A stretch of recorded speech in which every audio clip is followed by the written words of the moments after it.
आप सोच सकते हैं एक 16 साल की बच्ची जिसके साथ एक बाहुबली एमएलए ने रेप किया, बलात्कार किया, और ना कि खुद बलात्कार किया बल्कि गैंग रेप करवाया अपने कुछ साथियों से।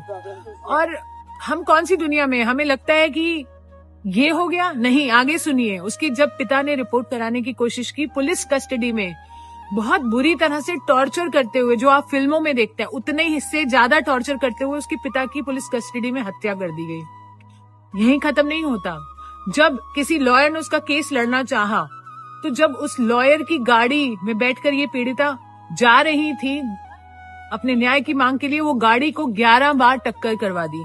11 बार टक्कर खाने से उस गाड़ी में बैठे 4 सदस्य थे, जिसमें से 3 की ऑन स्पॉट डेथ हो गई, लॉयर की, इसकी मासी की, इसकी बुआ की, और ये बच्ची बच गई। आपकी रूह कांप उठेगी। और ये बच्ची कैसे बची है, मैंने इसको अस्पताल में तब देखा है जब ये क्रिटिकल केयर में थी 7 साल पहले, और उठ नहीं पा रही थी, वेंटिलेटर पर थी। 6 महीने जब वो उस वेंटिलेटर आईसीयू में रही, उसके बाद उसने अपनी हिम्मत जुटाई और अपना केस लड़ना चाहा।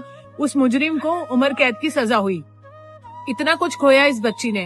अपनी लाइफ को नॉर्मल करने लगी थी, अभी शादी की और कोशिश कर रही थी नॉर्मल होने की। हम उसके साथ थे इतने साल से, और अब क्या हुआ आप सुन के हैरान हो जाएंगे। उस आरोपी को बरी कर दिया गया। आप सुन पा रहे हैं, उसे बरी कर दिया गया। और एक्सक्यूज, ये नहीं कि बलात्कार प्रूव नहीं हुआ, बलात्कार प्रूव हुआ है, पर क्योंकि कोई कानूनी दावपेच थे जो उसे बचा सकते थे, फालतू के हाईकोर्ट ने ऐसी ऐसी दलीलें दी हैं कि आप सुन के हैरान हो जाएंगे कि वो एक पब्लिक सर्वेंट नहीं है, या फिर ये बच्ची माइनर नहीं थी और कोर्ट के पास टाइम नहीं है। इतनी फालतू चीजें बोलकर उसे बरी कर दिया गया। आप सोच सकते हैं, आपको गुस्सा आ रहा है? अगर नहीं आ रहा तो आना चाहिए, क्योंकि बेटियां हमारे सबके घर में है, और ये हिंदुस्तान की बेटियों की बात कर रहे हैं हम। मैं तो आक्रोशित हूँ और तब से इस बेटी के साथ हूँ, जब से उसने कोर्ट में मुझे बताया कि दीदी मेरे साथ ऐसा हुआ, और मैं तभी से उसके साथ हूँ। क्या देश उसके साथ है? अगर नहीं है तो आप मर चुके हैं, अगर है तो आप सपोर्ट कीजिए, क्योंकि मुझे मालूम है ठंड का समय है, लोग नहीं आ सकते प्रोटेस्ट के लिए। अगर आप नहीं आना चाहते तो नहीं आइए, कोई बात नहीं, कम से कम वीडियो शेयर कीजिए, लोगों को जगाइए और बताइए कि ऐसी दरिंदगी हमारे देश में हो रही है और अपने बेटियों के साथ भी हो सकती है।